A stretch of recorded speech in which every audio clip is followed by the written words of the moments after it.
نحمده ونصلي على رسوله الكريم أما بعد فأعوذ بالله من الشيطان الرجيم بسم الله الرحمن الرحيم رب اشرح لي صدري ويسر لي أمري واحلل عقدة من لساني يفقهوا قولي اللهم أرنا الحق حقا وارزقنا اتباعه وأرنا الباطل باطلا وارزقنا اجتنابه آمین یا رب العالمین۔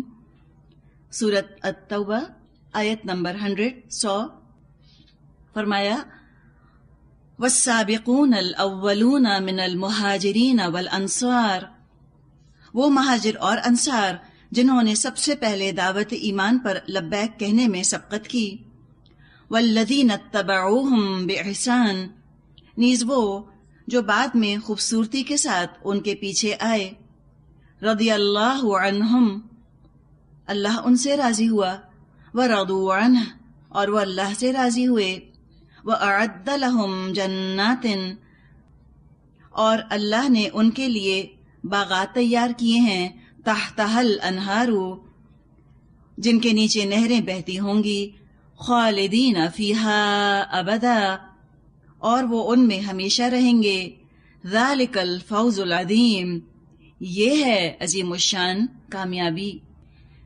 پہلے تو یہ بات آپ نوٹ کیجئے کہ یہ قرآن کا واحد مقام ہے جہاں من تحتها الانہار نہیں آ رہا، بلکہ تحتها کا لفظ آیا ہے، من نہیں آیا یہاں پر۔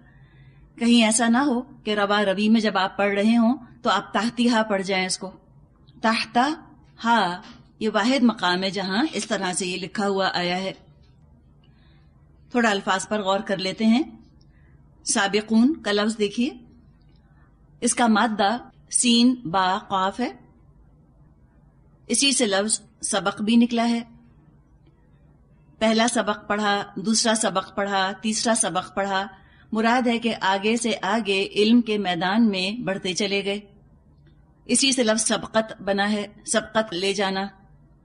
سابقو یہ بھی لفظ ہم نے پڑھا ہے، الی مغفرت، کہ تم دوڑو، تم سبقت کرو مغفرت کی طرف اور جنت کی طرف، اسی سے لفظ سابق بھی بنا ہے۔ سابق ہم کہتے ہیں پچھلا، سابق سبق ہم کہتے ہیں نا، سابقہ واقعات، وہ واقعات جو کہ ہو کر گزر چکے، جو ہو چکے۔ تو سابقون سبقت کرنے والے، جو پہلے آ چکے۔ سابقون الاولون سبقت کرنے والے پہلوں میں سے، جو شروع اسلام میں داخل ہو گئے۔ کن میں سے؟ من المہاجرین والانصاری، مہاجرین میں سے اور انصار میں سے۔ اب یہ سابقون الاولون کون لوگ ہیں؟ کن صحابہ کو سابقون الاولون کہا جا رہا ہے؟ اس کے متعلق مختلف اقوال مفسرین نے نقل کیے ہیں۔ کچھ کا کہنا ہے کہ یہاں ان صحابہ کو سابقون الاولون کہا جا رہا ہے جنہوں نے دونوں قبلوں کی طرف رخ کر کے نماز پڑھی تھی، یعنی کہ اتنے شروع میں وہ ایمان لائے تھے کہ جب ابھی تحویل قبلہ کا بھی حکم نہیں آیا تھا، یعنی اسلام نہایت کمزوری کی حالت میں تھا، کمزوری کے عالم میں تھا، اس وقت وہ ایمان لے آئے، سبقت کی انہوں نے، یعنی انہوں نے یہ نہیں دیکھا کہ ہم پہلے اپنی سپورٹ دیکھتے ہیں۔ یہ وہ لوگ تھے جنہوں نے انتظار نہیں کیا، جو ہی ان تک پیغام پہنچا جھٹ انہوں نے لبیک کہی۔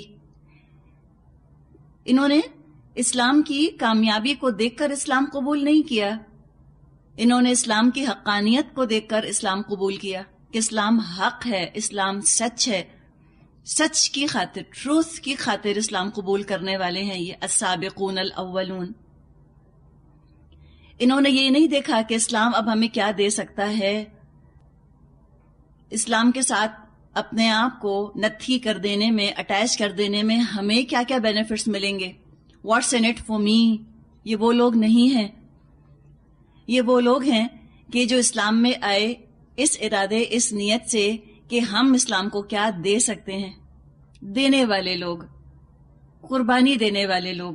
السابقون الاولون سبقت کر گئے، دوڑ لگا گئے اللہ کی اور اللہ کے رسول کی پکار پر لبیک کہنے والے، لمحہ بھی ہیزیٹیٹ نہیں کیا، کوئی پروز اینڈ کونز نہیں تولے، کیا فائدہ، کیا نقصان، کیا ہاتھ آئے گا، کیا ہاتھ سے جائے گا. بس سر دھڑ کی بازی لگا دی اسلام کے لیے. اسلام کی کشتی تیری تو ہم تیریں گے، اسلام کی کشتی ڈوبی تو ہم ڈوبیں گے. ساری دلچسپیاں، سارے مفادات انہوں نے آخرت کے ساتھ وابستہ کر دیے، اٹیچ کر دیے. انہوں نے بدلے میں کچھ نہ چاہا دنیا میں. یہ وہ لوگ سابقون الاولون، سبقت کر جانے والے، پہلوں میں سے شروع میں ایمان لائے. ابھی قبلے کی تحویل بھی نہ ہوئی تھی، دونوں قبلوں کی طرف رخ کر کے نماز پڑھی. کچھ کا کہنا ہے کہ سابقون الاولون سے مراد ہے وہ صحابہ جنہوں نے کہ جنگ بدر میں شرکت کی. ہم جانتے ہیں کہ اسلام تب بھی کمزوری کی حالت میں تھا. بدر کی جنگ میں بھی اسلام کمزور ہی تھا، غالب تو نہ تھا، مغلوب تھا. اسلام غریب تھا، اسلام اجنبی تھا. تو ایسے غریب، ایسے اجنبی اسلام کے ساتھ اپنی وفاداریاں اور اپنے ریسورسز انہوں نے وابستہ کر دیے. تو ان کا درجہ تو بلند ہونا ہی ہونا ہے نا. پھر کچھ کا کہنا ہے کہ حدیبیہ کی بیعت رضوان میں شامل ہونے والے صحابہ کو سابقون الاولون کہا گیا ہے. جب تک صلح حدیبیہ ہوئی اس موقع تک بھی اسلام کمزور تھا نسبتاً. وہ تو حدیبیہ کے بعد اسلام کا اچانک عروج ہوا، تیزی کے ساتھ عروج ہوا، اور بہت سے لوگ جوق در جوق اسلام میں آ کر شامل ہونے لگ گئے. تو یہ 3 آراء پائی جاتی ہیں سابقون الاولون کے بارے میں. لیکن یہ بات ہمارے سامنے واضح ہو گئی ہوگی کہ مراد اس سے ہے وہ صحابہ بالکل شروع میں آ کے جنہوں نے اپنے آپ کو اسلام کے ساتھ اٹیچ کر لیا، جبکہ اسلام غریب تھا، اسلام اجنبی تھا، کوئی اس کو پہچانتا نہ تھا. اسلام کو اس وقت مدد کی ضرورت تھی، کمزوری کی حالت میں تھا. تو یہ پتہ چلا کہ صحابہ کرام کے 2 درجے قائم کیے گئے ہیں، ایک سابقون الاولون اور دوسرا وہ جو کہ سابقون الاولون نہ تھے. درجات میں فرق ہے لیکن وعدہ سبھی سے اچھا ہے. تمام صحابہ سے اللہ نے وعدہ اچھا کیا ہے. تو جیسے انبیاء کے بارے میں ہم پڑھتے آئے ہیں کہ انبیاء کے درجات میں فرق ہے، تفضیل بین الانبیاء حقیقت ہے. بعض انبیاء کو اللہ تعالیٰ نے بعض انبیاء پر فضیلت دی ہے. جہاں 3 پارہ شروع ہوتا ہے اس کی تو پہلی آیت یہی ہے. اسی مثال کو اگر آپ ذہن میں رکھیں تو یہ بات آپ کو سمجھ میں آ جائے گی کہ صحابہ کے درمیان بھی تفضیل کا معاملہ ہے، سپیریورٹی کا معاملہ ہے. کچھ زیادہ سپیریئر تھے کچھ کے مقابلے میں، اس میں کوئی شک نہیں. انبیاء کے بارے میں ہم نے یہ بات بھی نوٹ کی تھی کہ تفریق بین الانبیاء کفر ہے. انبیاء میں فرق کرنا، کسی کو نبی ماننا اور کسی کو نبی نہ ماننا، اس کی قطعاً اجازت نہیں. یہ چیز کفر ہے. اور سورہ مائدہ کی یہ آیت آتی ہے، اللہ تعالیٰ نے وہاں فرمایا ہے کہ جو لوگ انبیاء میں فرق کرتے ہیں، تفریق کرتے ہیں، اولئک ھم الکافرون حقا، وہی پکے کافر ہیں. اسی مثال سے سمجھیے کہ صحابہ میں جو فرق کرے، کسی کو نعوذ باللہ جہنمی کہے یا کہے کہ نہیں یہ صحابی کی لسٹ میں آتے ہی نہیں، اس کی قطعاً اجازت نہیں. سب صحابی، اللہ سب سے راضی، سب سے اللہ کا وعدہ اچھا ہے. لیکن ہاں جہاں تک درجات کا تعلق ہے اس میں تو فرق ہے. جو پہلے اٹھ کے چل پڑا اور چلتا ہی چلا گیا وہ تو آگے نکل گیا، جو تھوڑا رک کر چلا وہ تو پھر آگے نہ نکل سکا. سورہ حدید میں بھی یہ مضمون آتا ہے، آیت نمبر 10 میں. وہاں اللہ تعالیٰ نے فرمایا لا يستوي منكم من انفق من قبل الفتح وقاتل اولئك اعظم درجة من الذين انفقوا من بعد وقاتلوا وكلا وعد الله الحسنى. نہیں برابر ہو سکتے تم میں سے وہ لوگ جنہوں نے نفاق کیا اور جنہوں نے قتال کیا فتح سے پہلے. ان کے تو درجے زیادہ بلند ہیں ان کے مقابلے میں جنہوں نے انفاق کیا اور جنہوں نے قتال کیا بعد میں. صلح حدیبیہ کے بعد یا فتح مکہ کے بعد جنہوں نے انفاق کیا، قتال کیا، ایمان لائے، وہ تو ان کے برابر نہیں ہو سکتے جنہوں نے کہ صلح حدیبیہ یا فتح مکہ سے پہلے انفاق کیا اور قتال کیا۔ درجوں کا فرق تو ہو گیا۔ یہ تو ایک آنر تھا، جس نے سبقت کی وہ پا گیا اس کو، لیکن وَكُلًّا وَعَدَ اللَّهُ الْحُسْنَى، سب ہی سے اللہ کا وعدہ اچھا ہے، سب سے اللہ کا وعدہ اچھا ہے۔ عمر رضی اللہ تعالی عنہ کی مجلس کے بارے میں آتا ہے کہ جب وہ خلیفہ تھے تو قریش کے بڑے بڑے سردار، جو اپنے زمانے میں بڑے بڑے سردار تھے، سہیل بن عمرو وغیرہ موجود ہوا کرتے تھے۔ عمر رضی اللہ عنہ کی مجلس محفل میں کوئی معمولی انصار یا معمولی مہاجر آ جاتا تو عمر ان کو اپنے پاس بلا کر بٹھاتے اور ان حضرات سے کہتے کہ آپ ذرا ان کے لیے جگہ خالی کر دیجئے۔ تھوڑی دیر میں سرکتے سرکتے ہوتے ہوتے یہ لوگ کناروں پر پہنچ گئے تو باہر نکل کر حارث بن ہشام انہوں نے اپنے ساتھیوں سے کہا، تم لوگوں نے دیکھا آج ہمارے ساتھ کیا سلوک ہوا؟ سہیل بن عمرو نے کہا، اس میں عمر کا کوئی قصور نہیں، قصور ہمارا ہے۔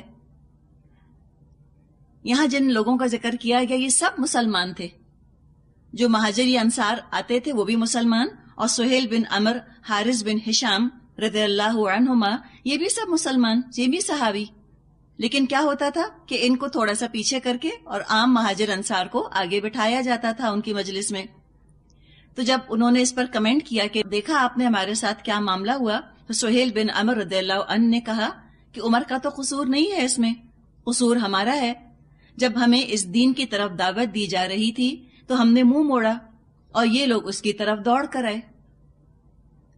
تو یہ تو وہ لوگ تھے جنہوں نے اسلام کی خاطر مارے کھائیں، دولت لٹائی، گھر بار، بچے سب قربان کیا، قرآن کی حفاظت کی، نبی اکرم صلی اللہ علیہ وسلم پر اپنی جانیں نثار کی، صرف دعویٰ نہیں کیا فدا امی و ابی کا، بلکہ حقیقتاً اپنی جانیں نثار کی۔ تو ان کے درجے تو بلند ہوں گے ہی، مقرب تو ہوں گے ہی۔ ایسے وقت میں نبی اکرم صلی اللہ علیہ وسلم کے ساتھی بنے جب دین کمزور تھا، صرف خلوص اور حق کو سپورٹ کرنے کا جذبہ تھا، سچے مخلص اللہ کے ساتھ، اور انہی کی قربانیوں کی بدولت آج ہم تک اسلام پہنچا، ورنہ اسلام تو ہو سکتا ہے کہ مکے ہی میں ختم ہو چکا ہوتا یا شروع مدنی دور ہی میں ختم ہو چکا ہوتا، جس طرح کفار نے یلغار کی تھی مسلمانوں کے اوپر۔ تو حقیقت ہے بہت بڑا احسان ہے ان کا تمام مسلمانوں کے سروں پر۔ یہ اللہ تعالیٰ نے ان کا یہاں پہ درجہ بیان فرمایا ہے اور ان کا انجام، ان کا اجر بیان فرمایا ہے۔ ان صحابہ کے متعلق ہمارے دلوں میں سوائے محبت کے، سوائے عقیدت کے کوئی اور جذبہ ہونا نہیں چاہیے۔ ایک حدیث میں مضمون آتا ہے، نبی اکرم صلی اللہ علیہ وسلم نے اپنے صحابہ میں سے کسی کو مخاطب کر کے ارشاد فرمایا کہ تم اپنے بعد ایسے لوگوں کو دیکھو گے جن کا عمل تم دیکھ کر یوں محسوس کرو گے کہ تمہارا اپنا عمل کچھ بھی نہیں، یعنی اتنی ریاضتیں، اتنی محنت کرنے والے لوگوں کو اے میرے صحابہ تم دیکھو گے، لیکن ان کا درجہ تمہارے برابر نہیں ہو سکے گا۔ آپ نے ایک اور حدیث میں ارشاد فرمایا، مضمون اس کا یہ ہے کہ میرے صحابی مٹھی بھر جو، بارلی معمولی چیز ہے نا، جو تو وہ اگایا کرتے تھے، مٹھی بھر جو اللہ کے راہ میں دیں اور بعد والے کوہ احد کے برابر سونا اگر خیرات کریں، ان کے درجوں کو نہیں پہنچ سکتے۔ رشک آ رہا ہے آپ کو؟ کتنا رشک آ رہا ہے نا اس وقت، کتنے خوش قسمت، کتنے سادے، کتنے مخلص۔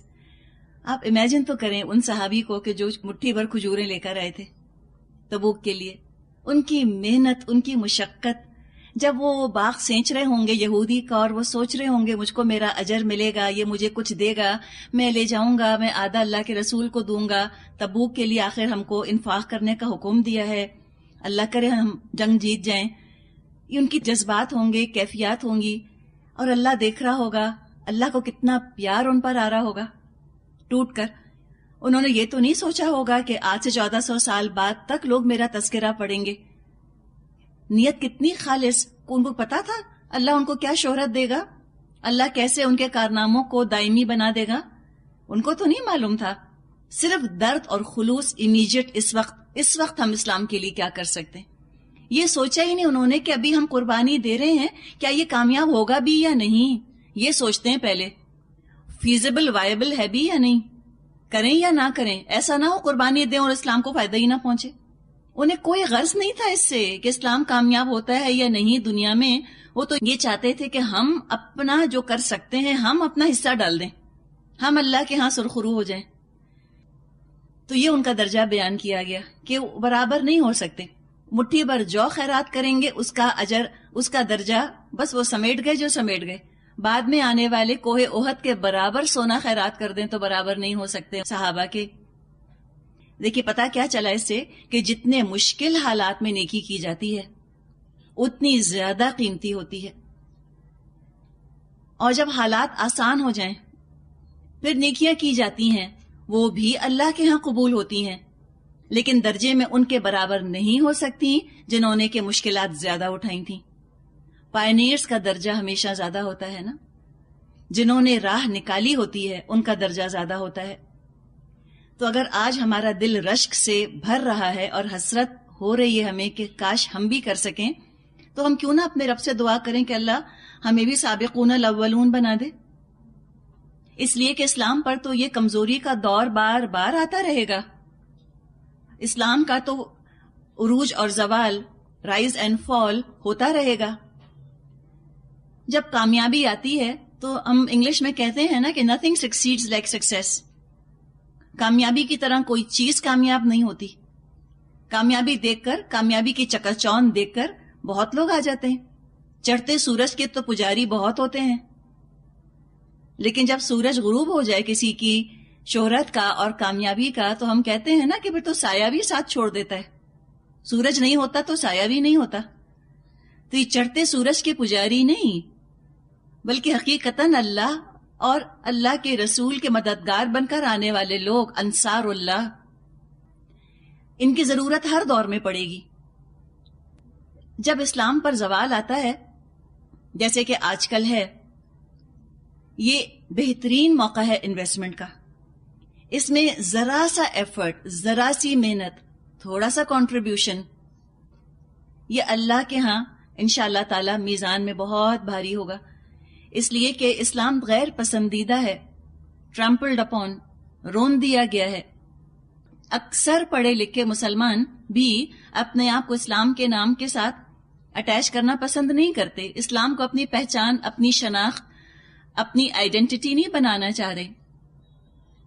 اس وقت جو کھڑا ہوتا ہے وہ دین کا پیغام لوگوں تک پہنچاتا ہے, خاندان والوں کی طرف سے مخالفتیں برداشت کرتا ہے, طنز اور طعنے جھیلتا ہے, وہ اپنا سوشل بائیکاٹ برداشت کرتا ہے, کتنی ہی دھمکیاں سنتا ہے. کسی کی بیوی دھمکی دیتی ہے میں تمہیں چھوڑ دوں گی, کسی کا شوہر دھمکی دیتا ہے کہ میں تمہیں طلاق دے دوں گا.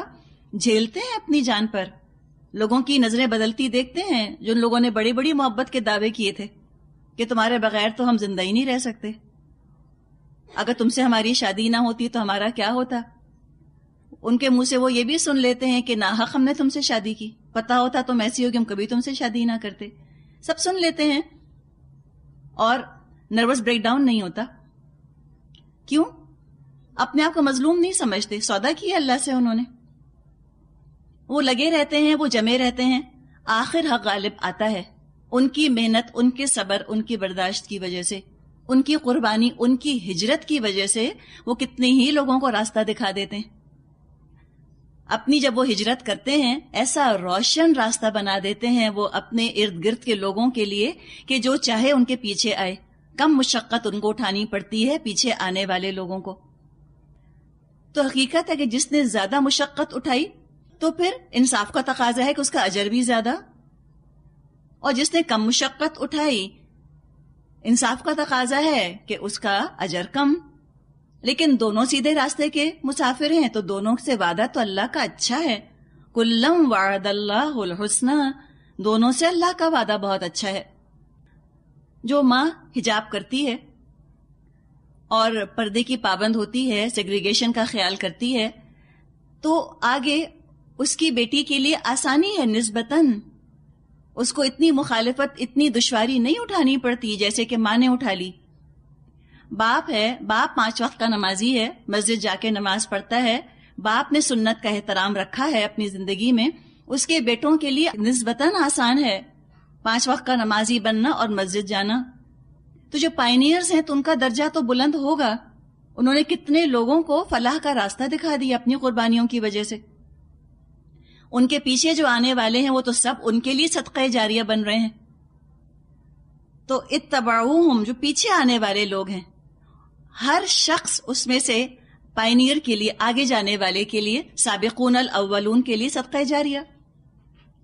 سابقون الاولون کے لیے صدقہ جاریہ کون ہے؟ جو اتبعوہم بإحسان، جو ان کے پیچھے پیچھے آ رہے ہیں. تو اب سوچئے کہ جتنے پیچھے آ رہے ہیں وہ آگے والے کے لیے صدقہ جاریہ بن رہے ہیں، تو جتنے زیادہ پیچھے آئیں اتنا آگے والے کا درجہ بلند. تو وہ تو یوں سمجھیں کہ ناممکنات میں سے ہے کہ اس کے درجے کو پہنچا جا سکے، نہیں پہنچا جا سکتا. یہ تو بلند درجے تھے، جس نے لے لیے اس نے لے لیے. جو سوچتا رہ گیا، ٹھٹک کر کھڑا ہو گیا یا بھٹک گیا، وہ گیا، اٹس ہز لاس، محروم رہ گیا. اور جس نے کر لیا اس نے کر لیا. اور یہ موقع بار بار نہیں ہاتھ آتا، یہ تو کبھی کبھی خوش قسمتی سے کوئی موقع ایسا انسان کے ہاتھ آ جائے. جیسے کہیں گرینڈ سیل لگی ہوتی ہے نا، قسمت سے کوئی چیز آپ کو مل گئی. کہیں سیل لگی تھی، سستے بھاؤ کوئی چیز مل رہی تھی بہت قیمتی، 50% آف، 80% آف، 90% آف کی سیل لگی تھی. آپ گئیں، آپ موقع پر موجود تھیں، you are at the right place at the right time. صحیح جگہ صحیح موقع پر آپ تھیں، صحیح عمل آپ نے کر لیا، انویسٹمنٹ کیا، چیز لے لی، آپ فائدے میں. یوں سمجھیں کہ جب اسلام پر زوال آتا ہے جیسے کہ آج کل ہے، تو جنت نا سیل پر اللہ نے رکھ دی ہے، لگتا ہے گریٹ گرینڈ سیل ہے، 90% آف کی سیل ہے. تھوڑا سا بھی عمل کر لو، جنت حاصل کر لو. ایک وقت آئے گا جب جنت اتنی سستی نہیں رہے گی، اس کا سٹاک چڑھ جائے گا. اس کو حاصل کرنے کے لیے پھر بڑے بڑے کام کرنے پڑیں گے، تب بھی وہ نہیں ملے گی چیز جو آگے والے لے گئے. تو یہ تو بہت خوش قسمتی ہے انسان کی. آج بھی کوئی چاہے تو بن سکتا ہے سابقون الاولون، اگر کوشش کرے، اللہ سے دعا کرے، اپنے لیے ہی اس کی تمنا تو کرے، اور پھر اتباع کرے صحابہ کا، جو کام انہوں نے کیے تھے، جو قربانیاں انہوں نے دی تھیں، جیسا عمل کیا تھا ویسی زندگی گزارے. سب سے پہلا کام تو یہ کرے کہ ان سے محبت کرے. تو نام سن کے تو محبت نہیں ہوگی. کبھی کسی کا نام سن کر محبت ہوئی؟ نہیں. جب کسی کو ہم جانتے ہیں، ہم اس کی صحبت میں رہتے ہیں، اس کی خوبیاں ہم پر کھلتی ہیں، تب ہمیں اس سے محبت ہوتی ہے.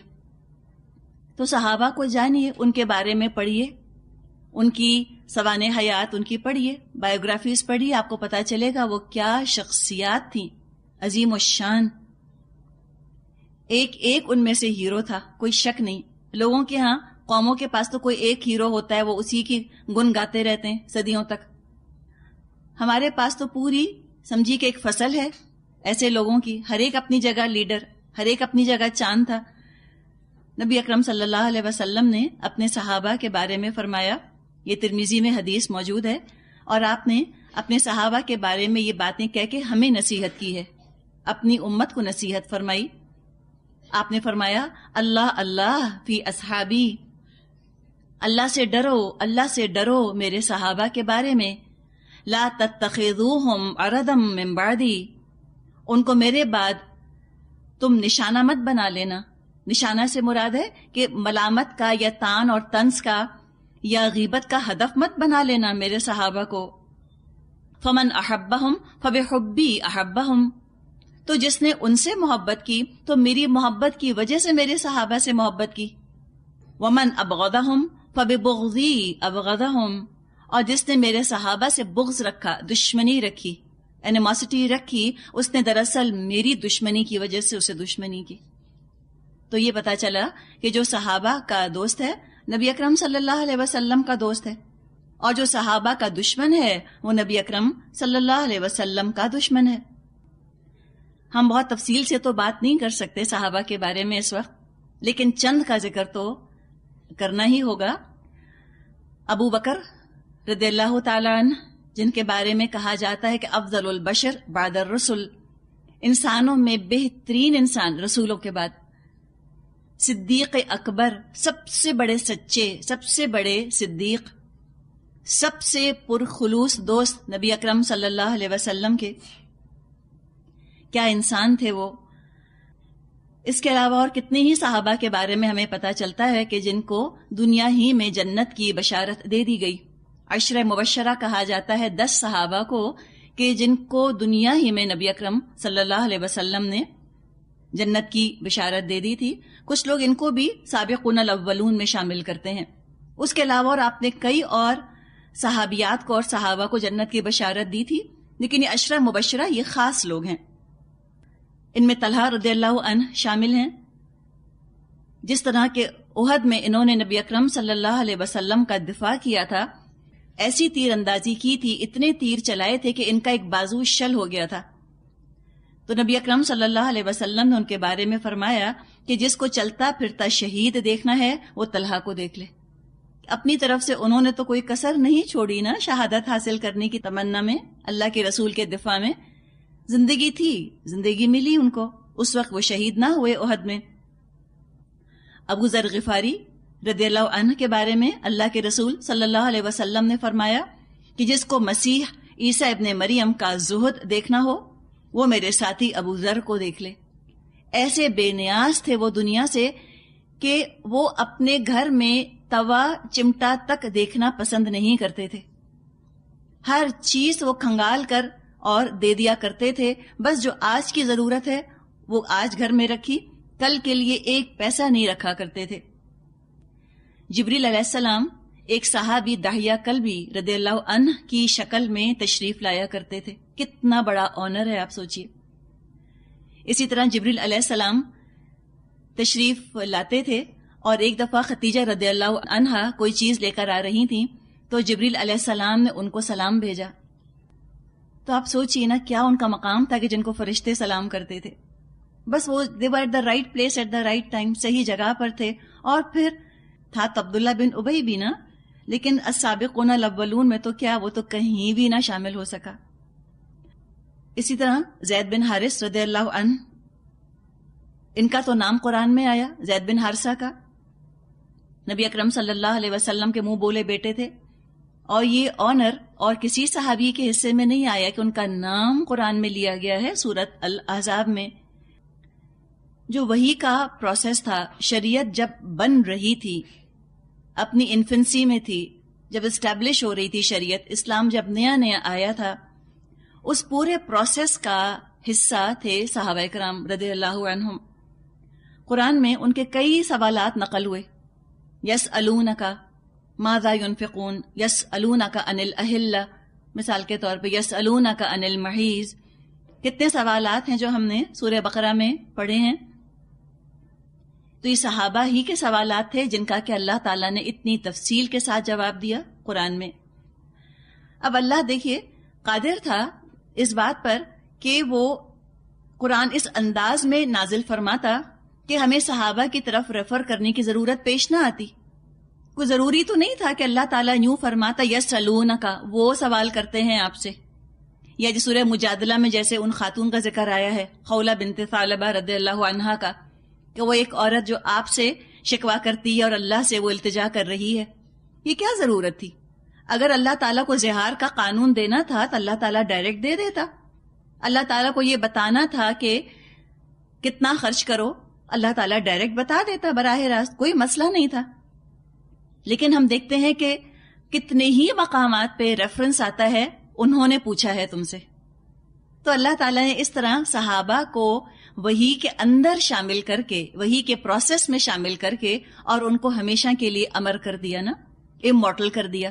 جب تک قرآن پڑھا جاتا رہے گا، جب تک ہم صحابہ کو یاد کرتے رہیں گے، یعنی اللہ تعالیٰ کی مرضی یہ تھی کہ صحابہ کی یاد مسلمانوں کے دلوں میں زندہ رہے، چمکتے تاروں کی طرح ہیں۔ اللہ نے چاہا، اللہ نہ چاہتا ہم نہ یاد رکھتے ان کو، لیکن اللہ نے چاہا کہ ان کو یاد رکھا جائے۔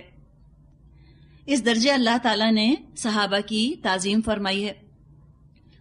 قرآن میں تو اللہ تعالیٰ نے فرمایا ہے وَإِنْ آمَنُوا كَمَا آمَنْتُمْ بِهِ فَقَدْ اهْتَدَوْا، اگر یہ لوگ ایمان لاتے ہیں اس طرح جیسے اے صحابہ تم ایمان لائے ہو، فَقَدْ اهْتَدَوْا، تو وہ تو ہدایت پا گئے. ہدایت کا معیار بنا دیا گیا صحابہ کرام کو رضی اللہ عنہم. وہی کے پروسیس کا وہ حصہ بن گئے.